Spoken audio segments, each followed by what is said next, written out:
Ngayong araw mga kagwa ay marami tayong gagawin. Bali may tatlong bagay tayong gagawin ngayong araw mga kagwa. Bali ang una natin gawin mga kagwa ay pupunta muna tayo ng bangko kasi may asikasuhin tayo. Bali tamang antay nga lang tayo na mag-go yung traffic light dito mga kagwa. Alam naman natin na matagal yung interval dito sa traffic light na to. Pero okay lang yan kasi yung bangko malapit lang naman dyan sa traffic light na yan. Kahit nga medyo maaga tayo ngayon mga kagwa pero marami na pa rin nakauna sa atin. Sipin mo 9:30 pa yan mga kagwa pero nasa number 44 na tayo. Kaya natapos na ako mag-asikaso dun sa bangko mga kagwa ay kumain na muna ako dito sa favorite kong restaurant. Nakakamiss kasi itong sabaw ng papaitan dito mga kagwa. Kaya napaisip-isip ko mga kagwa na dito na lang pala ako kakain. Tapos pagkatapos ko kumain mga kagwa, pupunta muna ako kay Kuya Bala kaso nadaanan ko tong sasakyan na nahulog. Bali tamang parada nga lang daw sila dyan mga kagwa, tapos nabigla na lang sila, nahulog sila.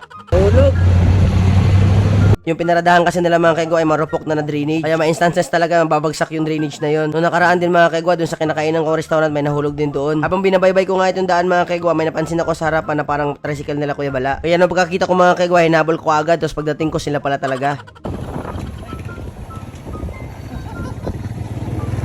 Bali, andito na nga kami sa ginagawa nilang bahay mga kagwa. Bali, last day na nila today. Kasi may nakuha na naman sila isang project dun sa unahan. Sana all maraming kontrata mga kagwa. Trabaho talaga na magtrabaho lagi kasi yung kontrata hindi naman araw-araw yan. Paminsan-minsan lamang yan. Kasi hindi naman lahat araw-araw nagpapagawa ng bahay mga kagwa. Kaya nung nakita ko sila nagbebetchay dyan mga kagwa, tumulong na rin ako para hindi sila mahirapan. Medyo naboboring kasi ako dito mga kagwa kasi wala akong ginagawa. Kaya yun, nagpala-pala na lang ako sa kanila. Pero hindi na rin ako nagtagal dyan mga kagwa kasi inutusan pa ako ni Guada papuntang SM. Bali, susubukan natin ma-retrieve yung mga picture natin sa kasal mga kagwa kasi nagka-virus. Okay naman sana pagka-download yung mga kagwa pero nabigla na lang kami kinabukasan nung tinry namin ulit ayun na mag-open. Kaya ayun nung katapos ko magpaalam mga kagwas, nagpaalam na ako sa kanilang dalawa na alis na ako kasi paalis pa nga tayo. Pero bago tayo pupuntang SM mga kagwa, dadaan muna tayo sa bahay nila Kuya Bala kasi kukunin ko yung tumbler ko, naiwan ko kasi. Nakalimutan ko sa ibaba yung tumbler mga kagwa nung pumunta tayo ng Angeles. Tapos pagkadating ko mga kagwa, dito pala si Mama. Si Mama daw pala muna nagbabantay kay Mutmut at Lawrence kasi may ginagawa si Ate Apple at Kuya Bala. Kaya ayun, kinuha ko lang yung susi na sasakyan mga kagwa para makuha ko na agad yung tumbler natin. Tapos niloloko-loko ko pa muna si Lawrence bago ako umalis. Sama ka?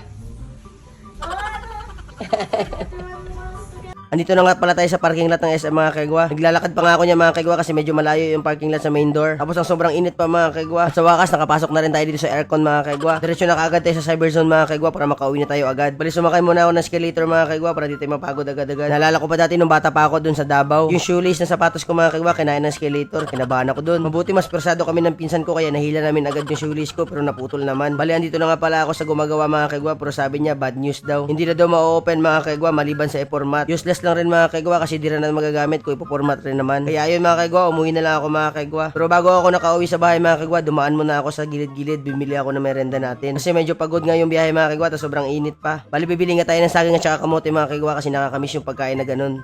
Tatlo. Ano to, saging? Tatlo din.